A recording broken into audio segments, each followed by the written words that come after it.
PIK 2 itu lebih banyak manfaatnya bagi rakyat Indonesia dibanding manfaatnya kelompok penolak itu. Iya, betul. Ya kan?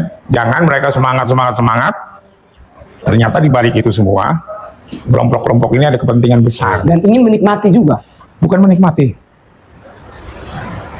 mendegradasi kepemimpinannya Prabowo. Dengan PIK 2 batal, yang tadinya bisa jadi sumber pendapatan negara, sumber lapangan kerja, sumber perputaran ekonomi hilang. Nah, artinya Prabowo akan disalahkan nih. Prabowo gagal karena pertambahan pengangguran dari 7 juta menjadi sekian. Iya, gitu kan, benar. Berarti strategi mereka untuk menghajar Pak Prabowo nih. Menghajar Prabowo. Dengar pendukung Pak Prabowo, jangan diam karena. Assalamualaikum warahmatullahi wabarakatuh. Baik lagi di channel Akbar CK. Nah, ini kita ada informasi yang sangat-sangat menarik ya.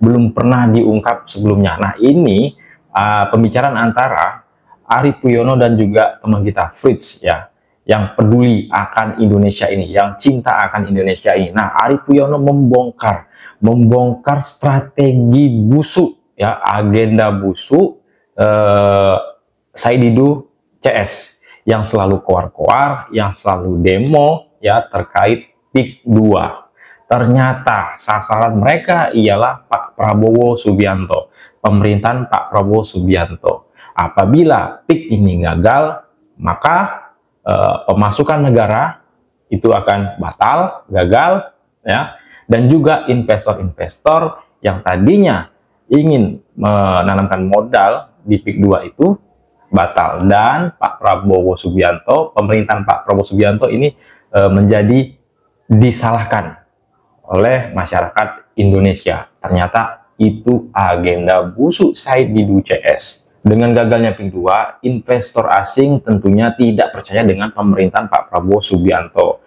Maka dengan gagalnya PIK 2, investor yang ingin menanamkan modal di Indonesia itu batal. Lebih baik mereka menanamkan modal di negara-negara lain seperti Vietnam, Thailand, Malaysia, ya, Myanmar, gitu ya. Nah, lebih baik mereka memilih negara yang dianggap mereka lebih aman. Nah, untuk selengkapnya seperti apa sebetulnya strategi busuk Said Didu ini, nah, dikupas, dibongkar langsung oleh Arief Puyono dan juga teman kita Fritz ini. Ya, langsung aja kita reaction, kita simak videonya berikut ini. Ini penting nih ya, jangan di skip biar kita paham semua, biar kita paham, dan jangan lupa di share biar masyarakat luas itu tahu maksud tujuan busuk ya, strategi busuk dari Said Didu CS ini ya. Langsung aja kita simak videonya berikut ini. Bapak bagaimana nih? Banyak orang yang menyerang PIK 2, sementara PIK 2 itu mampu menyerap lapangan pekerjaan begitu banyak, ratusan ribu, dan juga memberikan pajak yang begitu tinggi kepada negara. Masa kita tidak berterima kasih kepada PIK 2, malah kita meminta agar tutup PIK 2, hajar pemiliknya dan sebagainya. Sebagai tokoh nasional, apa pandangan Bapak? Kecewa saya. Kecewa? Sangat kecewa, terutama kan saya melihat tokoh-tokoh yang ada di belakang itu yang menolak ya, dengan jargon oligarki, terus jargon kerakyatan. Memang mereka siapa di tahun 98? Lalu mereka pernah nggak jadi pejabat negara? Said Didu. Said Didu. Said Didu bekas Sesmenek BUMN. Ya. Apa prestasi dia di BUMN? Tuh, apa prestasi Pak Said Didu menurut Pak Arief? Apalagi pada saat itu saya sebagai Ketua Federasi Serikat Pekerjanya BUMN Bersatu. Berapa banyak di masa dia BUMN terlepas ke asing. Jadi artinya beliau pernah melepaskan begitu banyak BUMN ke asing. Terus lantas sekarang dia bilang jangan ikut antek-antek asing nih. Nah, iya, yang kedua, kok dia baru ngomong sekarang tentang oligarki? Kemarin kemana begitu ya? Kemarin kemana waktu punya jabatan Sesmenek BUMN? Ya kan? Pantas saja Said Didu itu dipecat oleh Menteri BUMN saat itu Ibu Rini Sumarno ya. Dagelan Said Didu. Saya kira itu berarti dia framing ya, Pak? Ya framing, artinya justru terus ada beberapa lagi lah jenderal-jenderal apa mereka prestasinya untuk Indonesia. Ya kan? Saya lebih menghormati tukang warung kopi atau Starbucks keliling. Starbucks keliling. Ya kan? Kan Starling itu pasti banyak tuh di PIK 2 kalau dibangun. Betul, banyak sekali, Pak. Ya kan? Nah, satu. Jadi saya sih inginnya Mas Prabowo yang presiden kita, siap, sahabat saya. Sahabat Bapak ya? Boleh nggak saya merapat ke Bapak jadi sahabat Pak Prabowo juga? Boleh, karena Pak Prabowo itu suka orang-orang seperti kamu. Oh siap, terima kasih. Ya kan, yang langsung bicara apa adanya. Ya, jangan terpengaruh oleh sebuah politisasi busuk yang dilakukan oleh grup-grup tersepuh, gitu kan? Ya kan? Karena apa? Industri properti, ini kan masuknya industri properti nih. Ya. Itu punya turunan terhadap 175 industri lainnya. Coba kalau kamu bangun rumah, kamu beli apa aja? Cat, kabel, genteng, kayu, pasir, paca, ya kan pasir, ya. Berapa lagi? Granit, keramik, ya kan? Tempat duduk semuanya. Tempat duduk, kloset, kursi, berapa banyak pekerjaannya di situ. Sedangkan yang di bawah industri properti itu, yang 175 industri di bawahnya industri properti, itu rata-rata padat karya. Mengambil banyak sekali pegawai menggunakannya. Artinya kehadiran PIK ini membantu ekonomi daripada mereka-mereka yang mengusaha seperti menggagalkan. Ya, mereka apa? Apa yang disumbangkan mereka kepada rakyat Indonesia? Oh iya, betul. Mereka aja nggak mampu memberikan pekerjaan kepada 20 orang aja. Sumbangan kepada rakyat Indonesia nggak ada. Adanya gaduh, membuat gaduh, memprovokasi, itu aja. Ya, saya di BCS. Aja gitu. Kalau PIK menghasilkan ratusan ribu pekerjaan bagaimana, Pak? Ya, itu sangat baik. Satu, untuk pendapatan pajak negara. Ya, kedua, untuk mengatasi pengangguran, tenaga kerja baru, dan korban PHK. Saya ini kan pimpinan buruh. Saya ngerti berapa korban PHK sepanjang 2023 sampai 2025, terutama di kota Tangerang atau di Kabupaten Tangerang. Berapa banyak? Nah, kalau itu ditutup, maka kawan-kawan buruh saya nih, korban PHK di Tangerang, tambah banyak. Kehilangan kesempatan untuk dapat pekerjaan lagi yang baru. Tuh, dengar baik-baik teman-teman. Jangan itu efeknya. Ya kan? Jadi saya rasa banyak ruginya Indonesia. Tadi apa? Pajak padahal kita lagi mengejar pajak. Naik berapa persen kira-kira yang ditargetkan? Ya, kalau menurut saya kan, menurut ada perkataan itu kan sampai 477 triliun loh. 477 pembangunannya. Ya kan? Artinya berapa persen tuh? Kalau 12% berapa? 47 triliun pemasukannya ke negara, belum ke rakyat. Ya kan? Itu baru mau bangun aja, ya. Itu menyangkut 175 industri yang berhubungan. Secara ekonomi kerakyatan ada perputaran ekonomi di situ ya, Pak? Ya pasti dong, Fritz. Belum lagi kalau nanti ada mall. Kita bicara mall. Di mall nanti yang dijual apa? Sepatu, tekstil, sendal, baju, ya kan? Makanan, di situ lagi, makanan rakyat. Betul. Ya kan, bener nggak? Boleh mungkin bisa berusaha di situ. Ya pasti boleh dong. Kalau kita punya modal. Dikasih izin tidak nih, Pak? Ya pasti dikasih izin dong. Artinya PIK akan membantu seluruh masyarakat Indonesia. Iya dong. Yang penting punya modal kan. Bener nggak? Betul. Nah, kalau sudah seperti itu, apa nggak lebih banyak manfaatnya daripada mudaratnya? Betul. Dibandingkan orang-orang itu yang protes. Pokoknya ada pintu. Tadi ya, PIK 2 sebetulnya banyak yang diuntungkan, terutama masyarakat yang membutuhkan pekerjaan, ya, apalagi pajak, masuk juga pajak untuk masuk ke pemasukan negara, yang seperti yang dikatakan oleh Pak Arief Puyono tadi, ya. Nah, ini gerombol-gerombolan yang bikin gaduh, yang pada masanya menjabat itu tidak ada berbuat apa-apa, malah merugikan negara. Nih, Said Gaduh CS masuk untuk membongkar legalisasi perampokan negara, yang legalisasi perampokan negara yang dilakukan oleh Presiden Jokowi selama 10 tahun. Legalisasinya banyak sekali, melalui PSM, penyiaran tambang, pengambilan hutan, perkebunan, lahan, dan lain-lain. Itu pintu masuknya. Nah, PIK 2 itu adalah puncak gunung es terjadinya kehilangan aset negara yang diserahkan kepada pihak swasta lewat kewenangan. Padahal di zaman dia, ya, pada saat menjabat, seperti dikatakan Arief Puyono tadi, itu banyak aset BUMN yang lepas ke asing, kalau nggak salah tadi, ya, yang dikatakan Pak Arief tadi. Yang melebihi kekuasaan, yang melebihi kewenangan. Itu yang terjadi. Bandingkan orang-orang itu yang protes, ya kan? Bener nggak? Benar. Nah, mereka udah buat apa untuk Indonesia? Orang jadi sesmenek BUMN aja nggak becus. Oh, artinya yang pernah menjadi sekretaris BUMN itu udah buat apa? Kata Pak Arief. Oh ya iya, Merpati aja bangkrut. Memang Erick Thohir hari ini banyak membuat menutup BUMN. Akses dari mana? Akses dari zamannya Said Didu.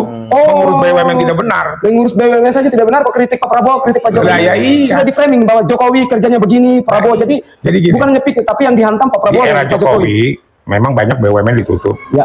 Tapi ditutup itu bukan karena keadaannya itu terjadi di era Jokowi. Terjadi dulu dong kan, perusahaan berjalan. Ya. Artinya ada awalnya tuh pengurusannya nggak benar. Nah, Said Didu itu sesmenek BUMN. Said Didu, ya, dengerin tuh, Said Didu ya, nggak benar. Tidak mampu berarti. Tidak mampu. Tidak mampu komen presiden. Ya kan? Mampu nggak? Tidak mampu. Susno 2Haji. Susno 2Haji, yang lagi protes-protes nih. Ya kan bekas narapidana. Yang protes Pak Prabowo. Narapidananya apa? Kasus korupsi juga. Kasus korupsi. Lah ya Protes iya. pik begitu. Iya. Kalau Alpoyon ada nggak? Nggak ada, saya belum pernah dengar, saya belum pernah melihat catatan buruk dari Bapak Ada sendiri. nggak? Nggak Ya, ada. Saya selalu kan apa? Berjuang untuk buruh, Rakyat kecil, petani. Ada nggak saya main proyek? Nggak ada, saya nggak pernah belum saya jadi dengar. pejabat negara? Enggak. Kenapa Bapak tidak ingin jadi pejabat negara, tidak bercita-cita jadi menteri seperti kubu sebelah yang mungkin tidak dapat jabatan sehingga PIK menjadi sasaran, Pak Aguan jadi sasaran, Pak Jokowi jadi sasaran, Pak Prabowo jadi sasaran empuk dihajar. Saya nggak tertarik, Fritz. Oh. Kenapa? Saya jujur dan bisa ngukur diri. Kalau saya itu memang belum punya kemampuan untuk jadi menteri. Yang kedua, saya nggak punya belum punya keberanian untuk malu. Keberanian untuk malu. Ingat, belum punya keberanian untuk malu. Itu gimana sih maksudnya? Ya kalau gagal gitu kan malu gitu. Oh, ya artinya perusahaan atau lembaga yang Bapak pimpin kalau tidak berhasil, Bapak malu. Malu. Kalau yang lain, Tapi Said Didu ini, Said Didu CS ini punya keberanian untuk malu, ya, untuk malu gagal seperti saat inilah, ya, nggak ada malu, koar-koar, teriak-teriak. Padahal di zaman dialah ya BUMN itu terjadi apa? Kebangkrutan. Ada lembaga kita gitu kan. berarti Pak Said Didu tidak merasa malu atau gimana? Ya saya nggak ngomong gitu kan. Kalau saya tuh belum punya keberanian untuk malu. Malu. Harusnya dia malu juga ya begitu, karena gagal. Mungkin dia nggak, makanya karena nggak punya keberanian untuk malu, Oh, dia iya. jadi pejabat negara dulu gitu loh. Ya kan? Benar Ambil nggak? tapi gagal. Jadi bagaimana mau jadi wakil menteri atau mau jadi menteri? Toh gagal juga Ya di tes iya, dengan sekretaris gitu. aja. Jadi kembali lagi tadi ke PIK 2. Ya, PIK 2 itu lebih banyak manfaatnya bagi rakyat Indonesia dibanding manfaatnya kelompok penolak itu. Iya betul. Ya kan? Jangan mereka semangat. Ternyata di balik itu semua, kelompok-kelompok ini ada kepentingan besar. Dan ingin menikmati juga. Bukan menikmati. Mendegradasi kepemimpinannya Prabowo. Dengan PIK 2 batal, yang tadinya bisa jadi sumber pendapatan negara, sumber lapangan kerja, sumber perputaran ekonomi hilang. Ya, artinya Prabowo akan disalah-salahkan nih. Prabowo akan gagal disalahkan. karena pertambahan pengangguran dari 7 juta menjadi sekian Lah sekian. iya, gitu kan benar. Berarti strategi mereka untuk menghajar Pak Prabowo nih. Menghajar Prabowo. Dengar pendukung Pak Prabowo, jangan diam karena ini orang-orang tertentu sementara mempropaganda agar menghajar Pak Prabowo Yang kedua, lewat Frit, cara apa? ini. Nah ya, tujuan mereka jelas ternyata ya. Agenda besar, agenda busuk mereka ini ternyata ingin menjatuhkan pemerintahan Pak Prabowo Subianto. Ya, dengar ya. Dengar tadi pernyataan tadi.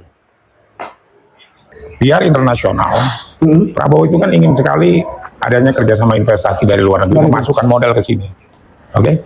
Nah kalau sudah seperti itu, mereka tuh memang punya rencana besar agar pemerintahan Prabowo gak dipercaya sama investasi asing, gak ada jaminan hukum, Seluruh masyarakat gak ada itu jaminan dengar. politik. Ngerti? Nah, saya paham. Ya kan? Nah ya, silakan nih para pendukung Pak Prabowo ini di-share agar semua tahu tujuan busuk dari Said Didu CS ini ya, ingin menjatuhkan Pak Prabowo ya. Tuh Strategi mereka nih. Strategi mereka besar. Kira-kira siapa di belakang nih? Pasti ada orang-orang tertentu. Saya tuh mikir begini, Bang. Membawa masyarakat itu demo sana, marah sini. Ambil duit dari mana? Itu Nah, saya juga itu, mikir. apalagi? Jangan-jangan ada orang tertentu yang... Oh pasti ada bandarnya. Saya udah tahu bandarnya siapa, tunggu aja nanti. Oke, nanti kita bongkar pelan-pelan. Nah, iya tadi itu loh. Dengan begitu kan sepertinya Pak Prabowo tidak bisa menjamin kepastian hukum, kepastian politik untuk investasi. Ya kalau yang namanya investor dalam negeri aja digituin, Apalagi luar negeri. apalagi luar negeri takut, mendingan duitnya nggak usah ke Indonesia. Betul. Lebih baik ke Tujuan. Thailand, Singapura, Vietnam, Malaysia, yang baru-baru, Vietnam. Vietnam, Burma, Myanmar, Myanmar, ya, tadi apalagi Thailand Thailand. dan Malaysia. Jadi investor asing lebih suka menanam modal di daerah itu yang tadi Bapak sebut Di luar Indonesia. sendiri Ya, karena kalau seperti ini. ada banyak penolakan akibat kepentingan sendiri tidak terakomodir begitu. Iya. Jadi ngerti kan Fritz? Ternyata di baliknya ada udang di situ tidur. Udangnya tidur mau ditangkap tapi tidak dapat tangkap. Akhirnya iya kan? presiden yang jadi salah. Nah itu dia. Nah, itu ya konten kita kali ini. Jangan kita diem aja ya. Suarakan ini biar terbongkar semua agenda busuk, strategi busuk Said Didu CS ini ingin menjatuhkan pemerintahan Prabowo dengan cara itu tadi ya, menggagalkan ya investor-investor asing ya untuk menanamkan modal di Indonesia. Intinya itu investor asing ya itu tidak percaya dengan pemerintahan Pak Prabowo Subianto dengan gagalnya PIK 2 ini. Tuh ya. Nah, silakan ketik komentar kalian kalau komentar terkait video ini. Jangan lupa like, comment, share, dan subscribe agar tidak ketinggalan informasi ataupun notifikasi terbaru dari channel ini. Saya Akbar CK, Assalamualaikum warahmatullahi wabarakatuh. Salam sehat selalu, bye-bye.